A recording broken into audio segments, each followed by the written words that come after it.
Everyone, this season, don't just watch the games, win them with Pez'sPicks.com. Don't take my word for it. Listen to the man himself. Thank you, Jeff. This is Pez. After years of giving away our picks on Instagram and beating the house, we've launched Pez's Premium Picks, an exclusive data-based picks based on our algorithm that's hit winners for the last 2 years. Didn't that algorithm get you over 70% picks right in the NFL last year? That's right, Jeff. Thank you. No gimmicks, just the pick we believe in. We're using the promo code Lock It Up this week on Pez'sPicks.com.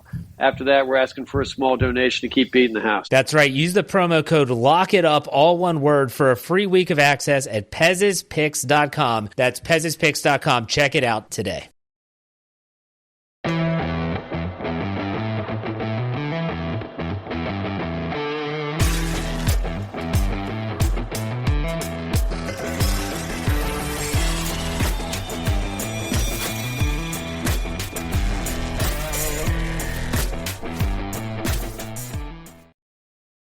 Welcome to the Chalkboard, my fellow football nerds, for episode number 207 of Chalk Talk. I'm your host, Shane Haff, and you can follow me on Twitter at ShaneHaffNFL. I'm joined today by the best co-host in the game.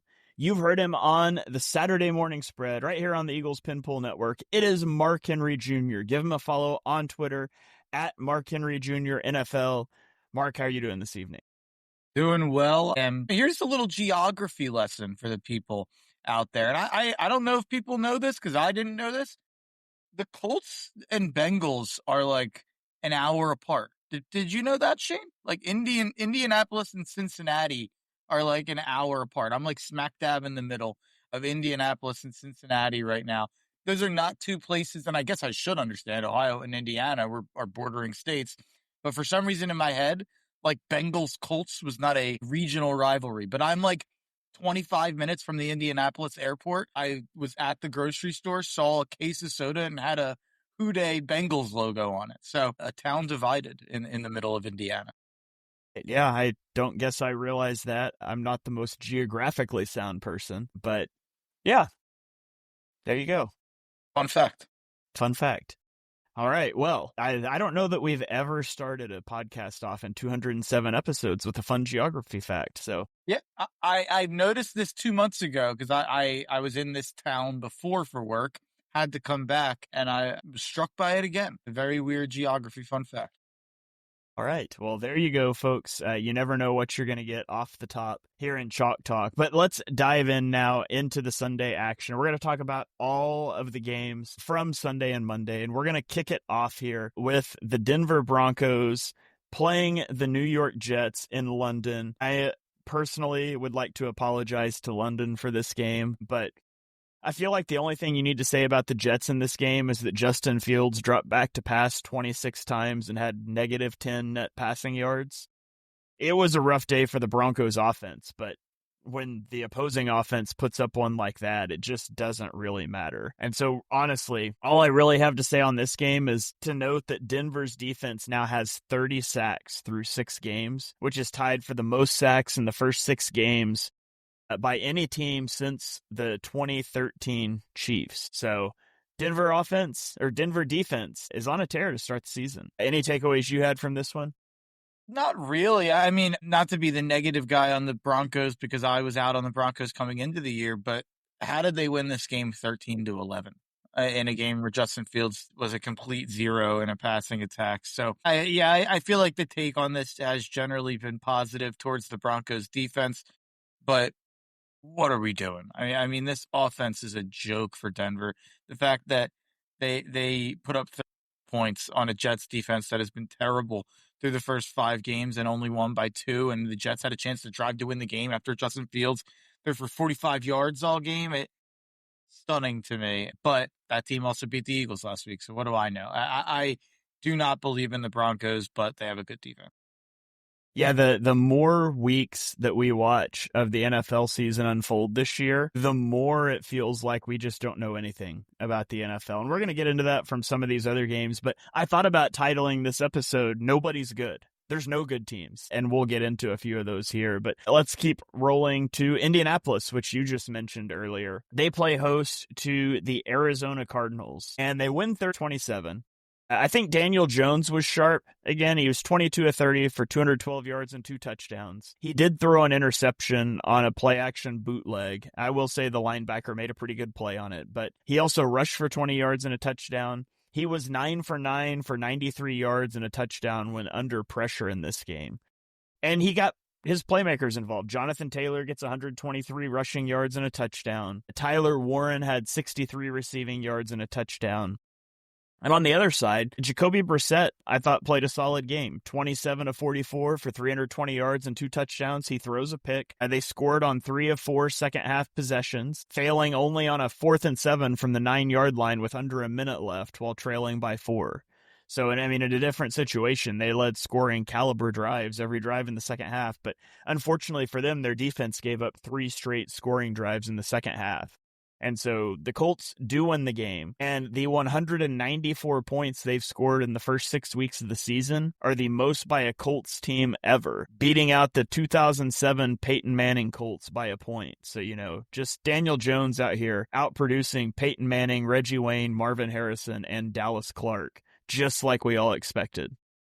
And Jonathan Taylor, Jonathan Taylor looks like an MVP candidate. He's not going to get it because I think there's a couple running backs playing pretty amazingly. And because Jones is doing what he's doing at quarterback. And Tyler Warren, for the 3rd straight year, a rookie tight end, looks immediately like the best tight end in football. 3 years ago, we had Sam Laporta probably have the best year in football from a tight end. Last year, Brock Bowers was pretty clearly the best tight end in football. And I got to tell you, week to week, I don't know if anybody makes as big as an impact as Tyler Warren does. Yeah, he's been incredible. What a steal. Yeah, Brett Eclipse chiming in and says this week was easing on the mind because everybody looks like garbage, but simultaneously horrifying because the Chiefs are going to be in the Super Bowl again. And yeah, I kind of feel like that's probably the take that we're going to get to as we roll along. But let's keep going on. And one last thing, I meant to say this: the Colts are a team that I would normally plant my flag. That's not a thing. Plant my flag and say, this is fake. This team can't compete in the AFC. Like, they're not going to the AFC Championship game. They're not winning a playoff game. There's no way they go to the Super Bowl, all that stuff. But like we said at the top of the show, there's no good teams. So I have no idea what's going to happen. I call teams frauds, but the whole league is frauds. I mean, they just gave up 27 to Jacoby Brissett. So, they're 5-1. Their offense has been awesome. I don't look at that defense and, I'm not very impressed, I guess. But yeah, someone had a comment. Someone posted a screenshot: the Steelers, Colts, Patriots, and Chargers all leading their divisions, and said, "Welcome back, early 2000s football." I saw that tweet as well. As a good tweet. But yeah, I don't believe in the Colts, but I don't really believe in anybody outside of the Chiefs and maybe eventually the Bills to figure it out. But even that looks shaky. Yeah. If you have to plant your flag on a good team right now, I don't know, man. Let's talk about the Chargers. They were just mentioned. They go to Miami, and they do win 29-27.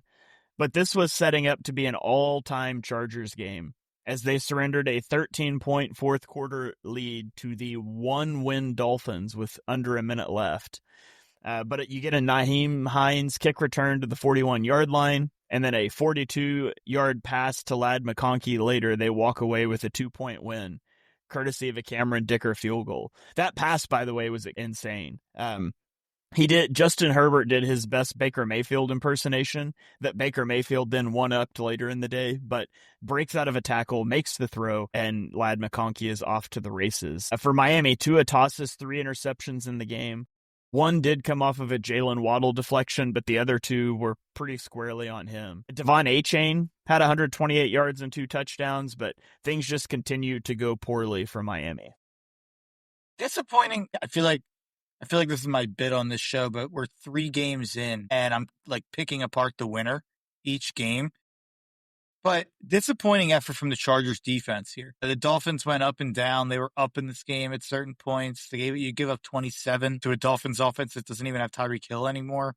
The Chargers defense, regardless of the injuries on the O-line and the injuries on the Chargers offense, I thought the Chargers defense would be a top 5 unit after the first couple weeks of the year. Obviously, things take a toll on one side. It's going to end up hurting the other side in the long run. But Giving up 27 to Miami was disappointing, and they also gave up 27 to Washington the week before. Like, Jesse Minter at the beginning of the year seemed like he was going to be a hot candidate for head coaching jobs at the end of the year. And I mean, not very impressive stuff from the Chargers. You mentioned Herbert was awesome in this game. This was, MVP Herbert stuff from the beginning of the year that we were talking about. And Marion Hampton goes out with an injury. He's out. He's on the IR, and they actually said it's like more of closer to missing the full year than it is just like a 4-week IR stint. So he'll probably be back this year, but he's definitely going to be out for quite a while.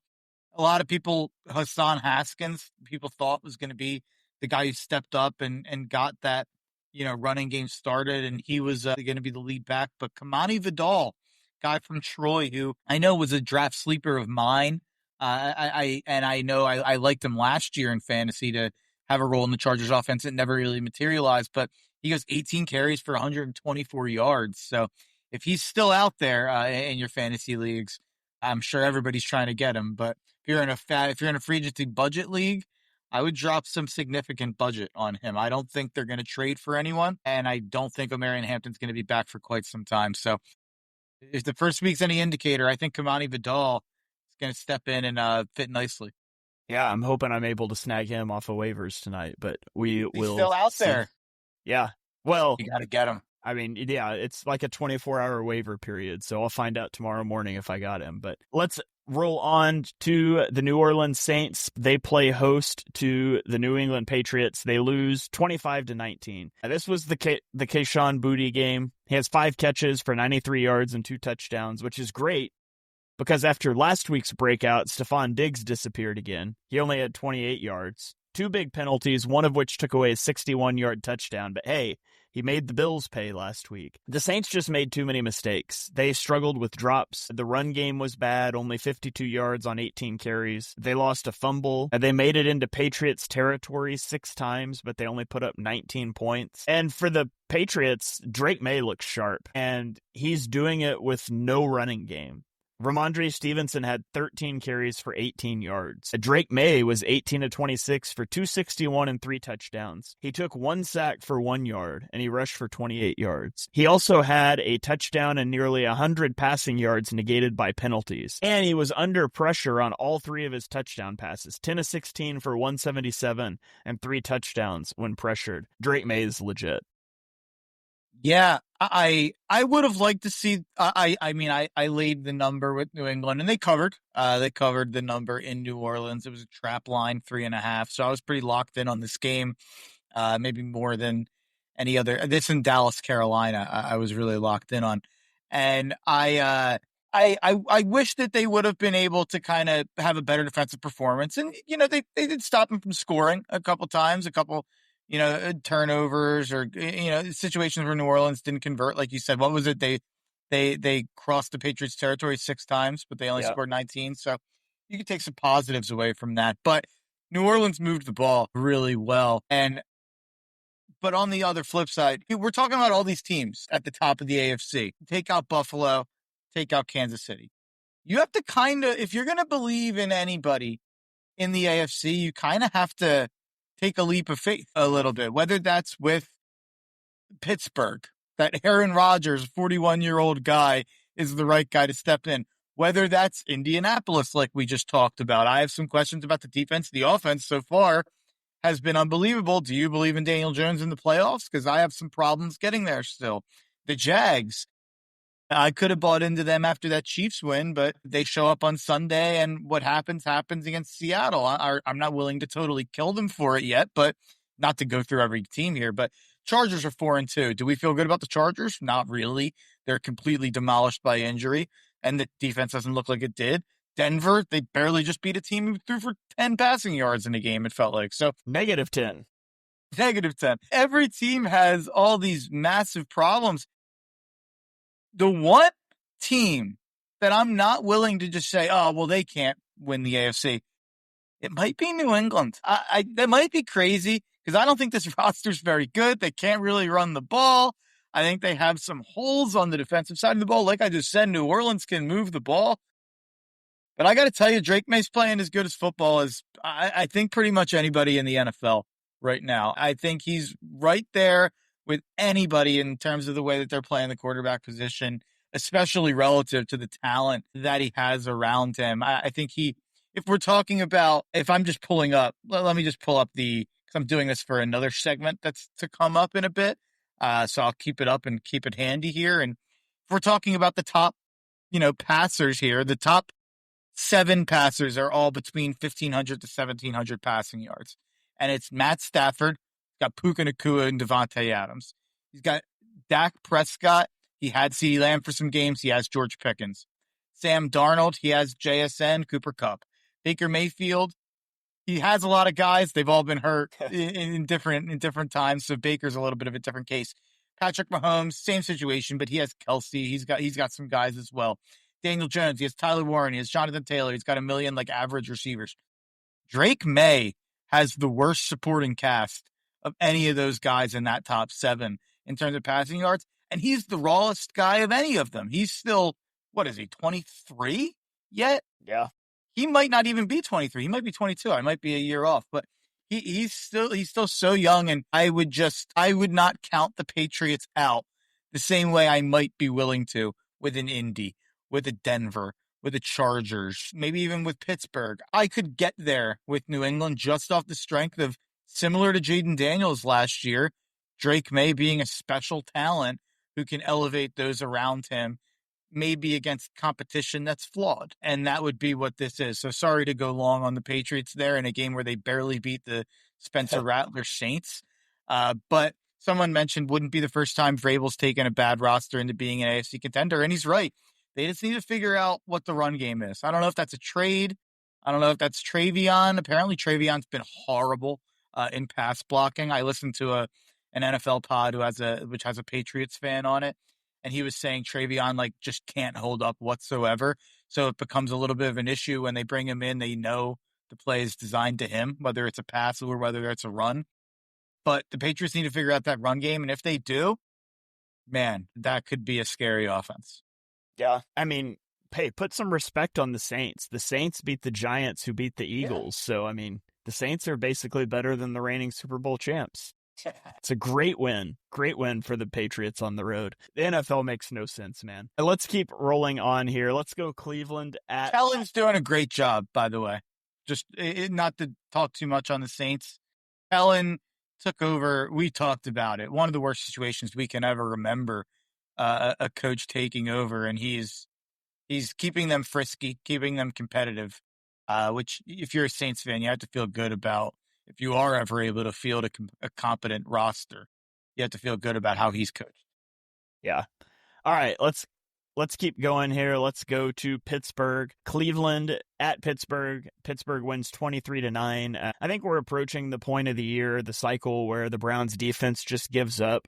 I mean, every year it's the same. The Browns defense is awesome. The offense is one of the worst things you've ever seen, and eventually the wheels come off of the defense. Dylan Gabriel dropped back to pass 58 times in this game for the Browns, and he had 4 attempts of over 13 air yards, and they were all incomplete. Total inability to push the ball downfield. For the Steelers, this is probably what you want to see. Rodgers is good. He's 21 of 30 for 235 and 2 touchdowns, no sacks. The run game was passable. Running backs went for 89 yards on 23 carries. They did commit a lot of penalties that they need to clean up, but it's probably what you're looking for as the Steelers coming out of the bye against a division rival. You go get the win, no fuss, and you move on to next week. And similar to New England, the same way I'm not willing to write off New England, I might be getting there with Pittsburgh.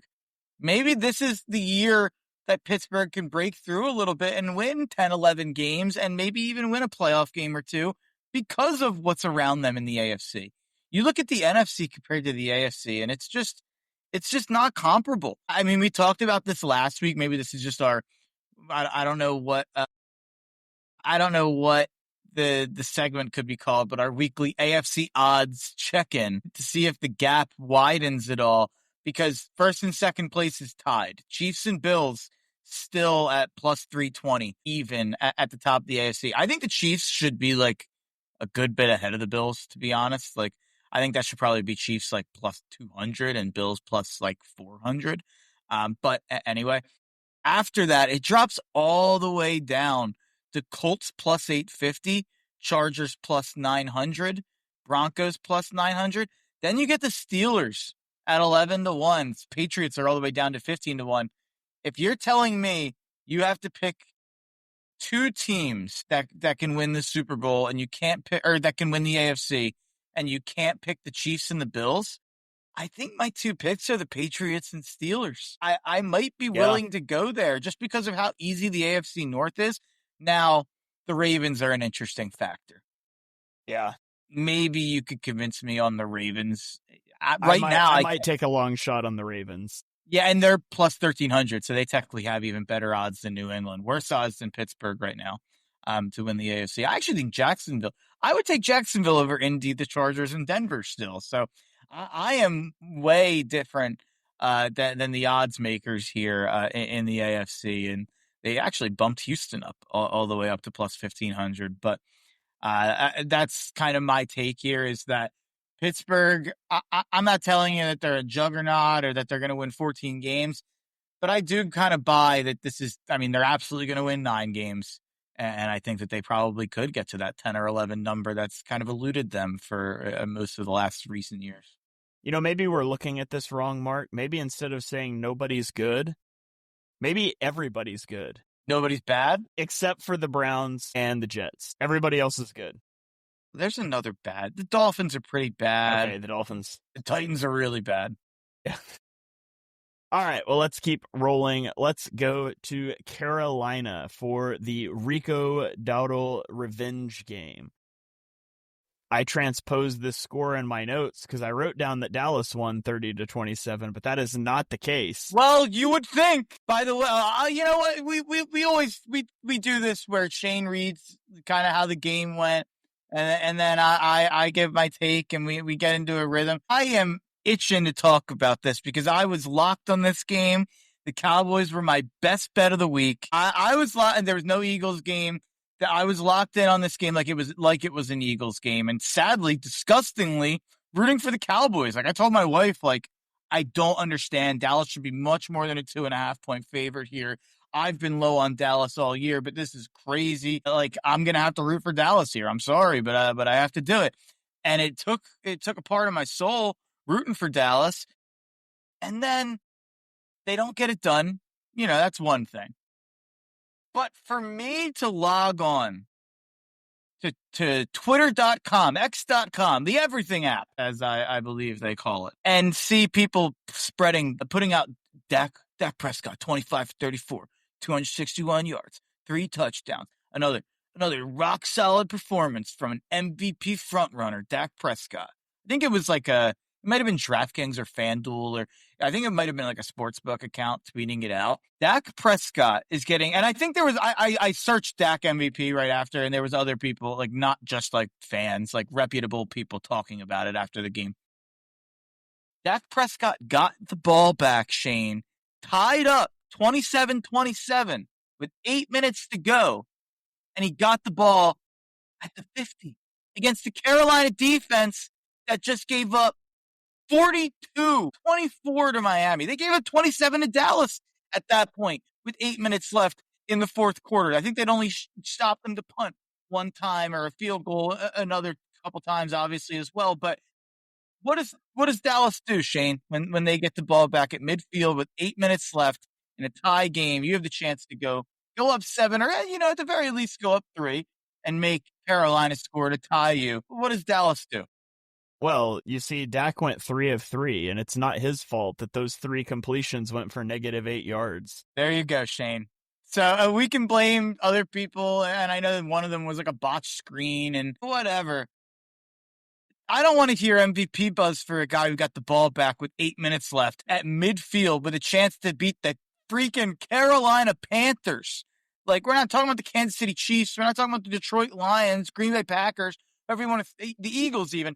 Whoever you want to throw out there is the Carolina Panthers. Then, Carolina does an amazing job. 8 minutes, just milking the entire clock off. They didn't let Dallas get the ball back, or 6 minutes, however long it was once they got the ball after the 3 and out. But great job by Carolina. They make less sense than any team in the league to me, I think. I have no idea what they shut out Atlanta 30-0 one week. Then they get blown out 42-13 against Carolina. Then they come home and win like a close game against Miami that I thought they were like outplayed in.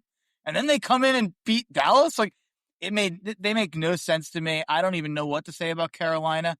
But to me, everything in this game is about Dallas. The fact that people are pumping up Dak to be to be an MVP on a 2-3-1 team. Let me tell you all the people, in my opinion, just real quick, who should be above Dak Prescott on MVP ballots right now if you had to put them in. Matt Stafford, who has more passing yards and less interceptions and more wins. Sam Darnold, who has about 60 less passing yards and has been much more efficient if you look at some of the numbers, and is quarterbacking a 4-2 team. Baker Mayfield should go without saying. We'll get into Baker later. Drake May, I just talked about it earlier. What he's doing with the supporting cast he's doing it with is much more impressive than what Dak's doing, in my opinion. Patrick Mahomes, given the fact that Worthy was missing time, he hasn't had Rashee Rice yet. Kelsey's he's kind of carrying along. He looks a little better this year, but Mahomes actually the number one quarterback in fantasy right now. Fun fact. Daniel Jones, I would argue, has a better MVP case with Indy sitting at 5-1 than Dak at 2-3-1. Even Justin Herbert, to a certain degree, with the way he's played, with the O-line going down, him only having 200, not even 200, him only having about 130 less passing yards than Dak Prescott at this point, I would still give Herbert the nod.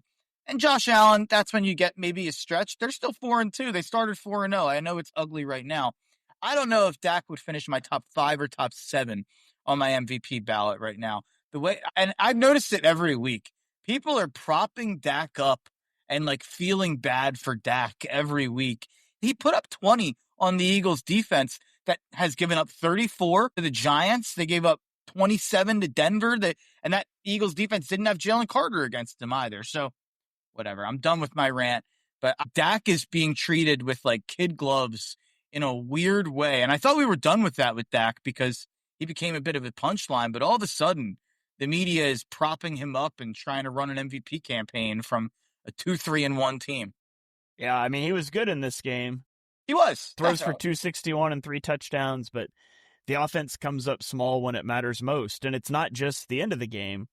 They were trailing by 3 and had a 1st and goal at the 8. And there was a fumbled snap exchange and then back-to-back incomplete passes that leads to a field goal. And the defense gets the 3 and out, and then you got the ball at midfield. And you have the whole thing that plays out. So 2 key moments there down the stretch that they weren't able to get it done against Carolina. And I do have to mention Rico Dowdle, who is single-handedly saving my fantasy season, but he has 239 scrimmage yards in this game, 183 on the ground, 56 through the air, 1 touchdown. That is the most scrimmage yards by a player in a game against his former team in NFL history. So we can stop using the term revenge game because this was a revenge game. Rico Dowdle revenge game, case closed. We're going to find a new phrase to say. Rico game now. The Rico game. But Rico, 2 weeks in a row, has been unbelievable for Carolina. I think I heard a stat. If you look at the top 4 all-purpose yard games for Carolina Panthers, it's like Rico Dowdle, Christian McCaffrey, Rico Dowdle.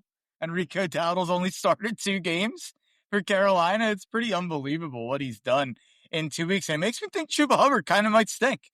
If Rico Dowdle's doing this, like, Hubbard had a good year last year, but man, this is different from Rico. Well, if Chuba Hubbard stinks, go never made sense.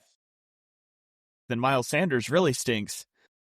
We know that. Well, what did Rico Dowdle get as a contract? I know it wasn't much. 1 year, $2.75 million in March with Carol. I guess it could increase up to 6.25. By the way, I think it's gonna, based on those 2 games so far with performance incentives. What did Dallas give Javonte Williams? Out of curiosity, real quick. They had 1 year, $3 million with $2 million fully guaranteed. So about the same contract. Rico Dowdle on their team last year had 1,079 yards, 4.6 yards per carry, 40 catches. Like, I don't think I feel like I didn't notice that when it happened in real time in the offseason. We're in draft mode in March, and also March Madness is going on. Sometimes I feel like some free agency stuff can get by me. That was a bad move by Dallas. Rico Dowdle was solid for them. Well, you see, they had to save the money so they could pay Micah Parsons. They didn't even save money. They gave Javonte more money. It doesn't even make sense. Well, yeah, that's because they traded Parsons. So they had the money now. Oh, man. Javonte's probably been honestly better than I thought he'd be for Dallas. But yeah, he's fourth in rushing, honestly, right ahead of Rico Dowdle, who's fifth, but he's only started 2 games. So Javonte's been good, 5.2 yards per carry. He's slowed down, I would say, a bit, I think, his last couple games. But yeah, I think Dallas made a mistake there. I think this game goes the other way if Rico Dowdle signs with Dallas instead of Javonte. Yeah. All right, let's keep rolling. Let's go to Jacksonville. The Jags drop a home game to Seattle, 20-12. The Seahawks defense sacked Trevor Lawrence 7 times in this game. And the Jags just couldn't get the running game going, so they had to continue to drop Lawrence back, and he took a beating in this one. The Jags were also flagged 10 times, including a Travis Hunter offsides that nullified a Brian Thomas Jr. 61-yard touchdown. So they were constantly behind the sticks. They ended up only 4 of 16 on third downs. And on the other side, you have the Seahawks, who also struggled to run the ball. They only had 60 yards on 26 attempts, but Sam Darnold played efficient, 16 of 27 for 295 and 2 touchdowns. Jackson Smith and Jigba continues to have a great connection with him, 162 yards and a touchdown on 8 receptions.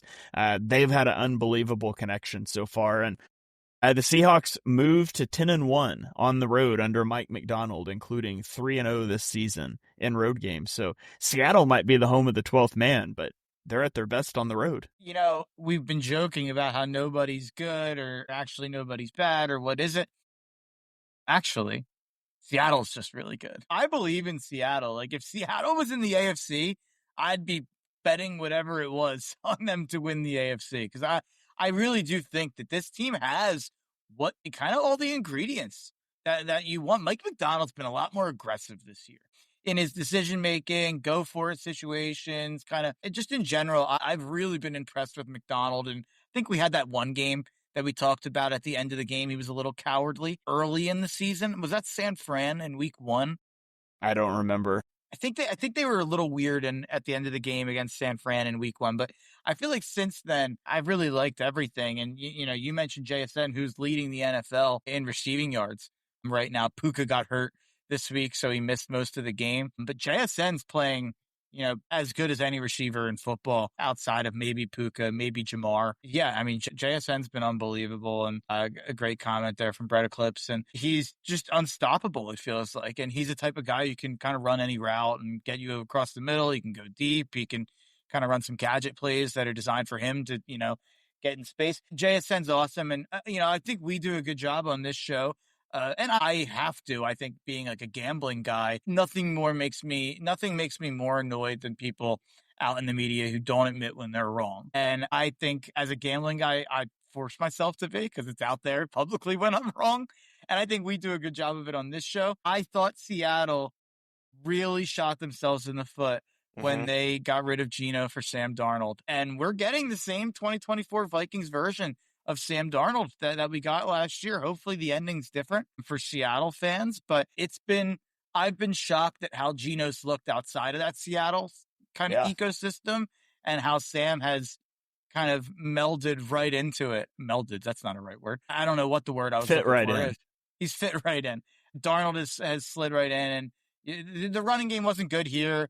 Jacksonville's a pretty good defense, and maybe that's just they sold out for the run and made the pass beat them. And I kind of believe that they'll be able to run. Like Walker, Charbonnet, if one of them gets hurt, I feel good about the other being able to take the load as well. Like the defense I've talked on here, I think talent-wise, you can make a case it's top 5 in the league. They just have so many young guys kind of breaking out all at the same time. Seattle's got all the pieces that I would want to kind of compete in a real way. And, they're a team that I would not bat an eye at really making a deep playoff run. Yeah, I can't believe how bad Geno has looked and how good Sam Darnold has looked this year, because I also thought that was a huge mistake, and it still blows my mind what's happened with Geno in Vegas. But we'll get there here in a minute. For now, let's go. And by the way, just real fast, I'm using this as a positive Seattle game, not a negative Jacksonville game. Jacksonville, they played on Monday Night Football. Short week here for Jacksonville. You beat Kansas City. Emotional victory, went down to the buzzer. You had won 3 games in a row. You beat Houston in a close game. You beat San Fran in a close game. You beat Kansas City in a close game. Like, that's 3 tough games in a row. You won all 3. I'm not going to kill a team for losing a 1-possession game to a Seattle team that I think is really good. I still think Jacksonville's pretty darn good. Yeah. All right. Someone asked, do we still think Geno is like the cutoff quarterback for the top 16? Absolutely not. No, not this year. I would say that line right now is Purdy, especially given the fact that his own team has kind of been fine when he stepped out. Like, I feel like Purdy is kind of that average line, even though he's only played like 1 or 2 games. Yeah, we'll have to reassess that after the season, for sure. So let's go to Baltimore. The Rams beat the Ravens 17-3. And Derrick Henry had a good rushing game, 122 yards on 24 carries. He had an 8-yard reception, but it just wasn't enough. He had 18 carries in the first half of this game, which is the most by any player in a game this season, and he kept it close. But the rest of the offense was a disaster. Zay Flowers fumbled a catch, and then he and Cooper Rush combined for a fumble on an end around. It was ultimately credited to Cooper Rush. It should be Zay. It should have been Zay's. That's kind of what I thought. I thought that was strange. And then Rush is benched for Tyler Huntley later in the game, and he didn't do much either. So the Ravens hit their much needed bye at 1-5. And they got to hope to get healthy and make a run down the stretch. But on the Rams side, they had a sloppy start. They missed a 26-yard field goal on their opening drive. They barely made a 36-yarder later. Maybe their kicker has been doing these knuckleball kicks too much, and he just went into habit and tried a knuckleball on a field goal. I don't know. Puka injured his ankle. Matthew Stafford was strip sacked, but things cleaned up for them after halftime, and they really pulled away. So one interesting note on this game, Matthew Stafford ended up outside the pocket on 21.4% of his dropbacks in this game, which is a new season high. So you don't often get Stafford on the move that much. But he moved against the Ravens, so something you can file away for later. But thoughts on this one?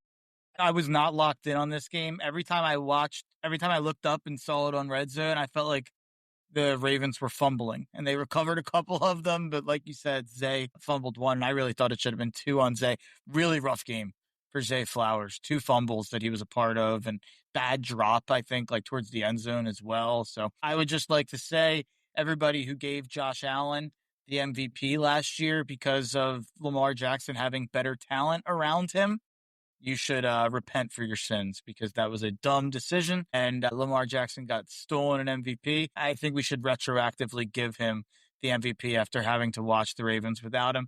I'm not going to take anything away from the Rams maybe being unimpressive in this one. Puka got hurt, and I also felt like it was one of those games McVay probably came in let's be pretty conservative here, where they're not going to be able to move the ball much with Cooper Rush, and we can be conservative, and then Puka goes out and you probably have to be even more conservative. So no real takeaways from this game, honestly. Introducing Meta Ray-Ban Display, the world's most advanced AI glasses.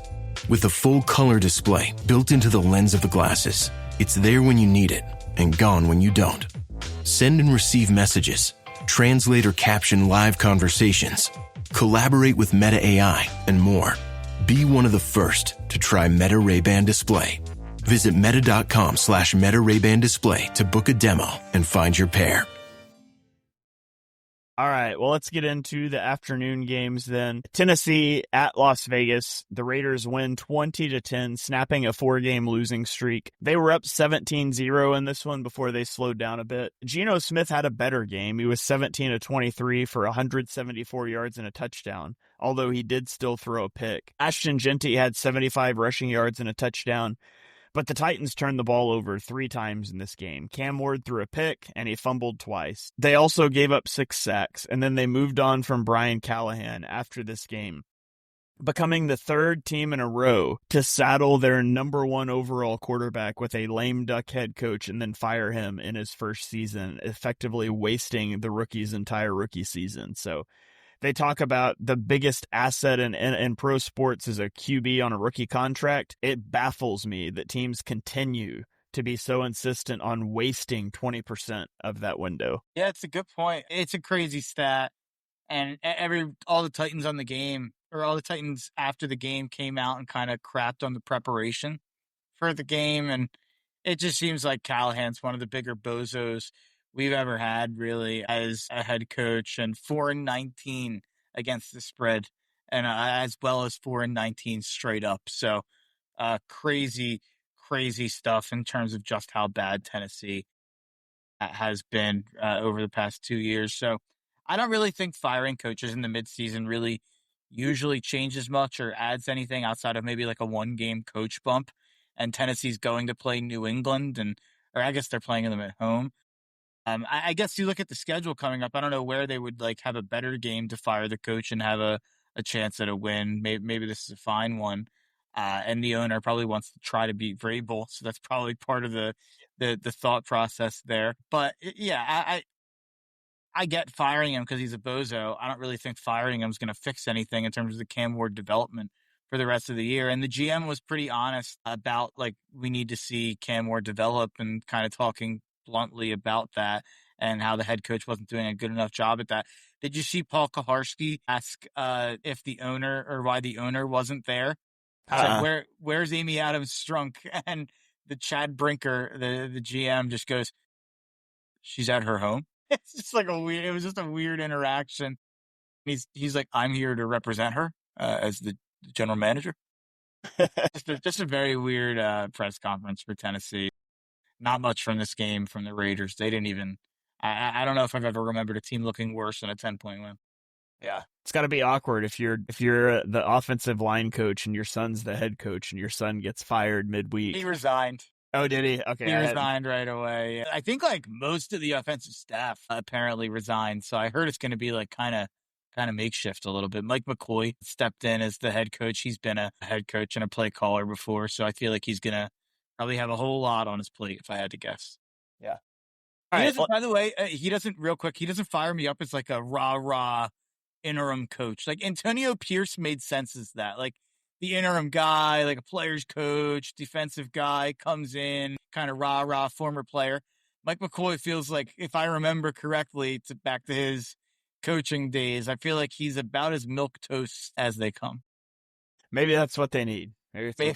Maybe. All right, let's go to Green Bay, where the Packers win 27-18 over the Bengals. And are the Packers good or not? I mean, this is a terrible Bengals defense, and through 3 quarters, the Packers put up 10 points. So they score 17 in the fourth quarter, but I never thought it would be that close. Joe Flacco, I guess, brought some competency to the Bengals offense, but they didn't have that with Jake Browning. They only had 23 yards and 1 first down on their first 4 series, which isn't that surprising given the fact that Flacco was traded midweek. But they did get rolling a little bit later, and he connected with Jamar Chase 10 times for 94 yards and a touchdown. So that's always good advice when you're coming into a situation like that. Just throw to one of the best receivers in football and keep that guy happy, and he'll probably help you keep your job. So any thoughts on this one?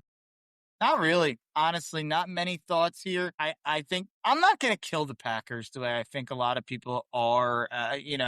When they needed to move the ball at the end of the game, they did. And they're 3-1-1. They do still have 2 really impressive wins against Detroit and Washington at the start of the year. Since then, you have that weirdo loss to the Browns that they shouldn't have lost that game, but they blew it. The defense still played well in that game. The offense didn't show up.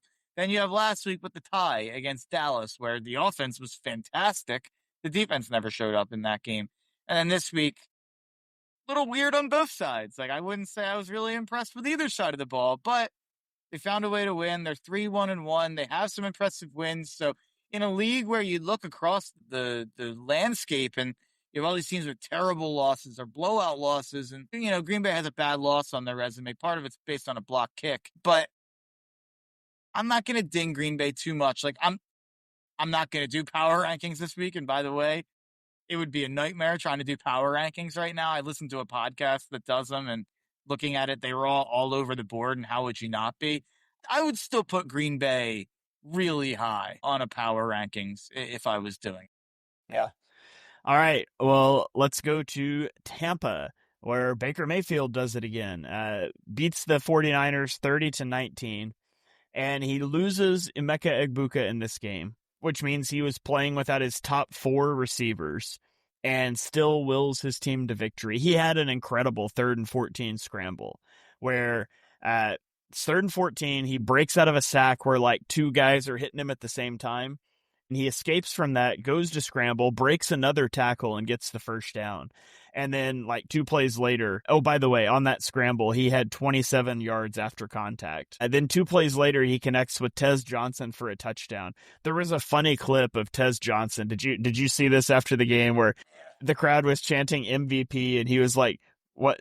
Like, I haven't even done anything. And so one of the other guys like, that's for Baker, man. He's like, oh, okay, that makes more sense. I thought that was really funny, but I have liked enough like clips of Baker Mayfield that my phone now thinks I'm a Buccaneers fan, so I get stuff like that sometimes. But this is the first game that the Buccaneers have won this season where they have not been tied or trailing in the final minute of regulation. So Buccaneers improved to 5-1. For the 49ers, disaster strikes for them. They lose yet another guy to injury. This time it's Fred Warner, who's going to be out for the year. And I don't know how you come back from that. Mac Jones came back down to earth, I guess. I mean, he throws for 47, but he threw 2 picks and took 6 sacks. And the 49ers, I mean, it just feels like it's going to end up ultimately being another season lost to injury after injury. Yeah, it's just, you're at a situation where your 2 best defensive players are out for the year. Your receivers are all banged up. Shanahan, I don't know if you've seen some of the Ayuk stuff out there. It seems like Shanahan's just done with him and done with the fact that his injury's not progressing. And there's been weird stuff in the past with Ayuk and Shanahan. Remember he got benched for like a month to start one year out of like just pure spite for no reason, and then was like amazing the last 3 months of the year. And so Jennings and Pearsall have missed time. Kittle's just coming back. And now you're at a situation where that team is so reliant on Christian McCaffrey right now, who's rushing for 3.1 yards per carry. And he's been great as a receiver, 440 yards, touchdowns, catching. Like he's got 46 catches. He's been a great receiver. He's got almost twice as many targets as anybody else on the team so far this year. So he is just like so much of that offense. And how reliant do you want to be on Christian McCaffrey staying healthy for a full year? Because to me, it seems like if he misses any time, that's immediately a terrible football team based on all the other injuries they already have. So not much to say about San Fran other than just you wonder how long they can kind of withstand these injuries. And they don't have they have a pretty easy schedule. So I will say, like, if we're just counting, like, how many easy wins do they still have on the board? You have Carolina at home. That's at least not in Carolina. You have Cleveland, you have Tennessee. Like, that's probably 3 more wins that you can add to it. Then if you have 7 wins, they probably just need to figure out how to go like 3-5 in those other games and make the playoffs. Might be hard though with just absolutely no talent on that. How many players in the NFL right now do you think have more receptions than Christian McCaffrey? It can't be more than 10. Yeah, I way overshot it. Puka's it. Puka's the only guy with more 54 receptions. McCaffrey has 46. McCaffrey has more than JSN right now? Yeah, JSN has 42. And JSN has like 300 more yards, or like 250 more yards, whatever it is. That's crazy. Yeah, McCaffrey ranks 8th in total receiving yards. Yeah. All right, let's get into Sunday Night Football. The Chiefs beat the Lions 30-17, Arrowhead. And I thought the Chiefs offense put together their best performance of the year. Mahomes goes 22-30 for 257 and 3 touchdowns. He also rushed for 32 yards and a touchdown. That's his 4th rushing touchdown of the season, which ties his career high for most rushing touchdowns in a season in the 6th game of the year. They had 5 scoring drives and 7 possessions, excluding kneel downs, and they only punted the ball once. And so for the Chiefs, they get to 3-3, and they get Rashee Rice back this week. And so you would expect that offense to continue to progress.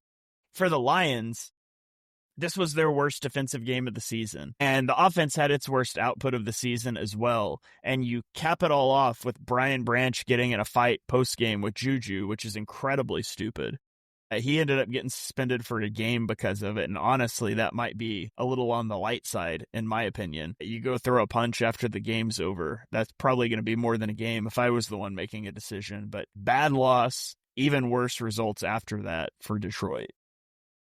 If any other team that's considered a contender in the NFL had a marquee player on their team try to start a fight as the other team's trying to shake his hand after the game, the coverage would have been 10 times what it was because it was a Detroit Lion.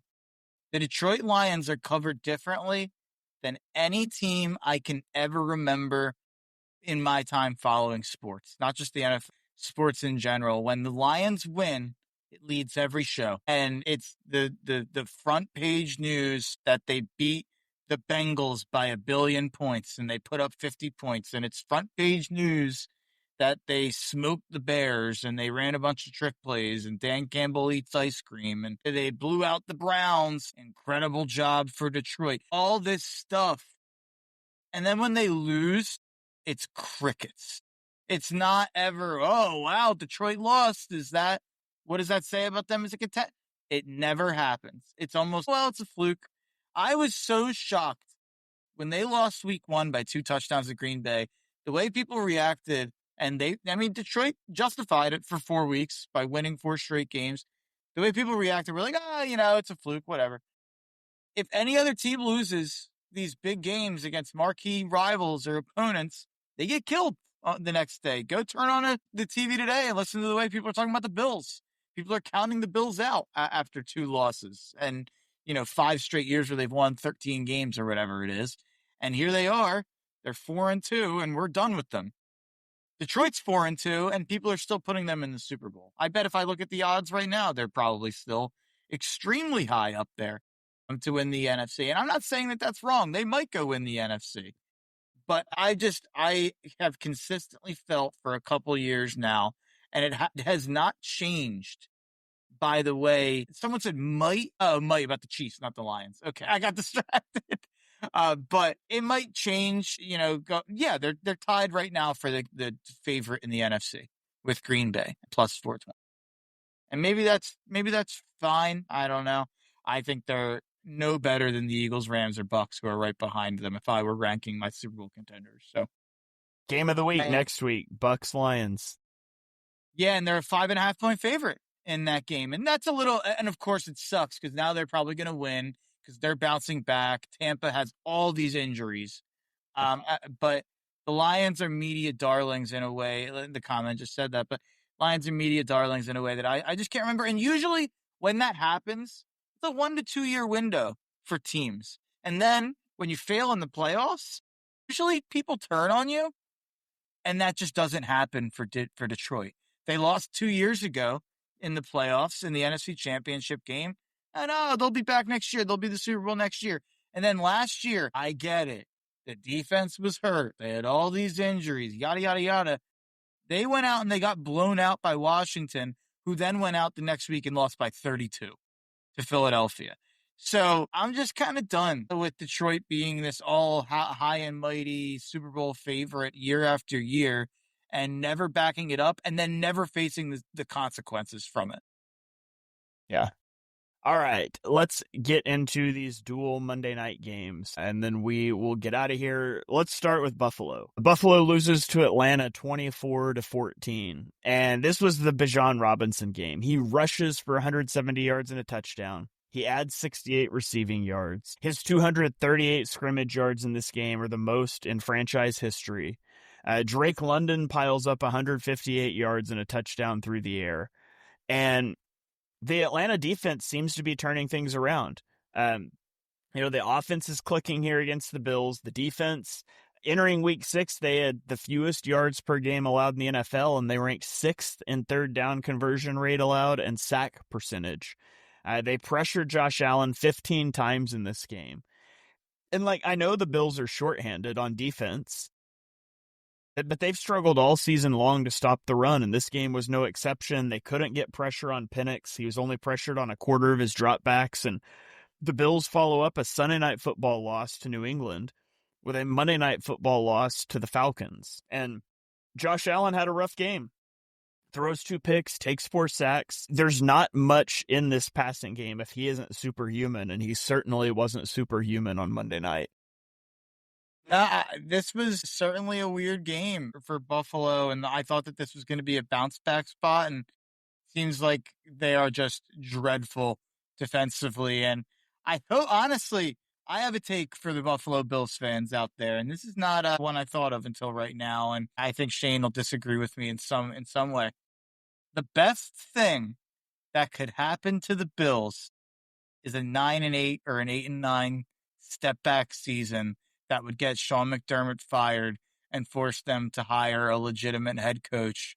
And that would, when we got to big games in the future, that would allow the defense to actually have a chance of beating Mahomes or some of these other teams. Because I know Shane and I have kind of landed on the side of they're never going to beat these big name quarterbacks in the playoffs the way that McDermott plays defense and the way that he fails to adjust time in and time out. And I know Shane went nuts about the way that they just didn't adjust to Mahomes all game last year in the AFC Championship game.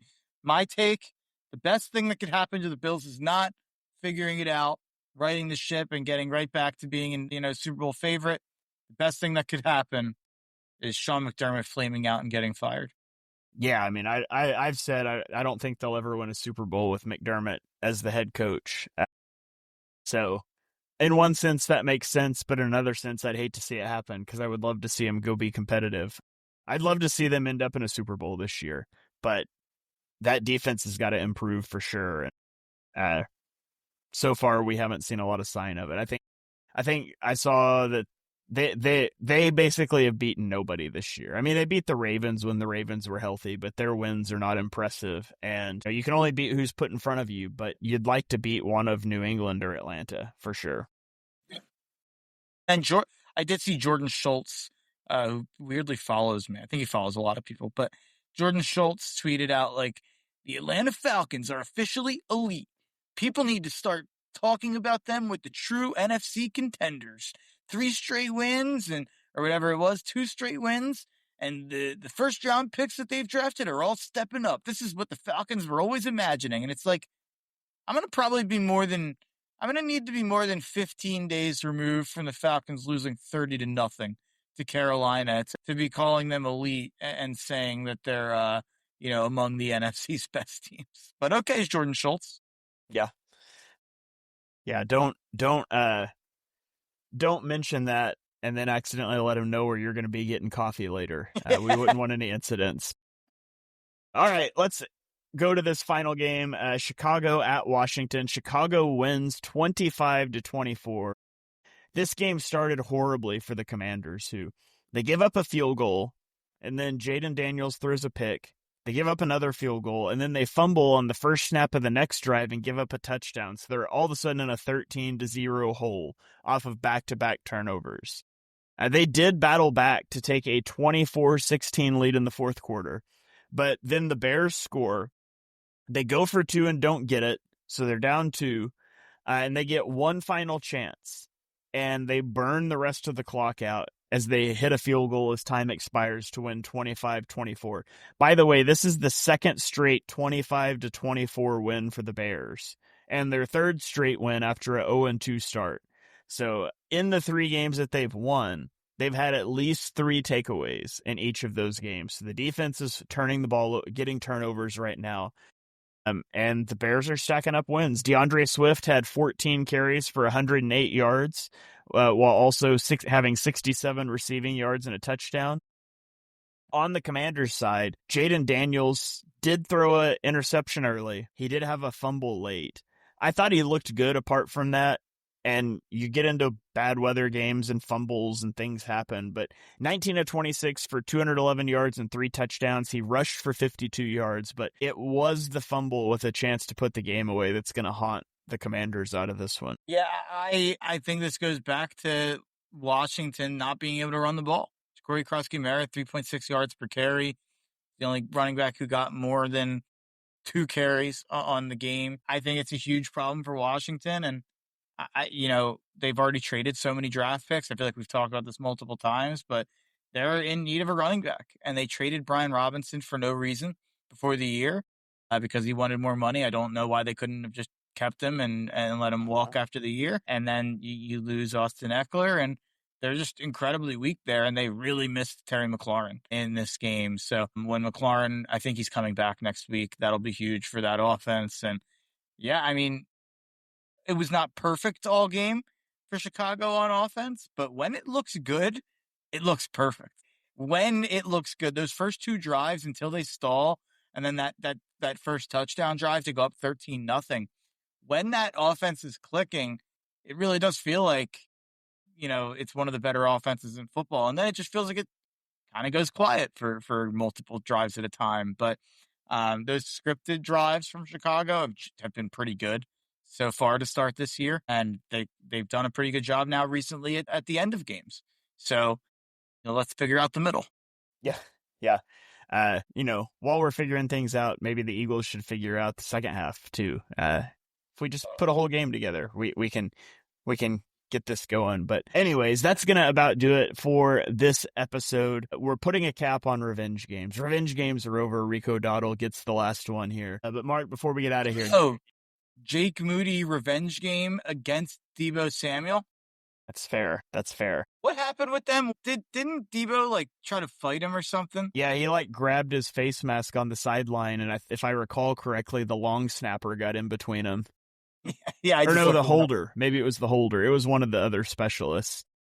Yeah, that's great. And then Moody kicks the game winner. And I saw Deebo was apparently emotional on the sideline as that was happening. Couldn't happen to a nicer guy.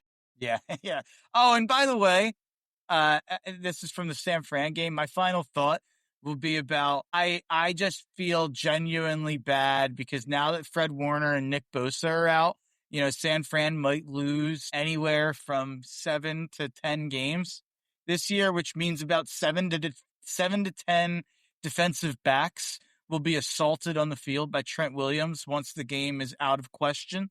When the 49ers lose a game, they're massive, all pro, 6'7" defensive or offensive tackle likes to find the smallest guy on the field and absolutely pummel them into the ground because that's what tough people and tough individuals do.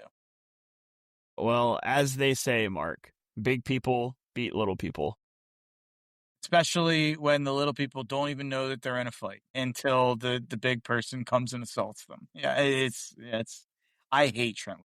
To be entirely fair, I'm pretty sure that the defensive back knew he was in a fight there. This one was not one of the worst ones. He's had much worse. Wait, did it happen in this game against the Bucks?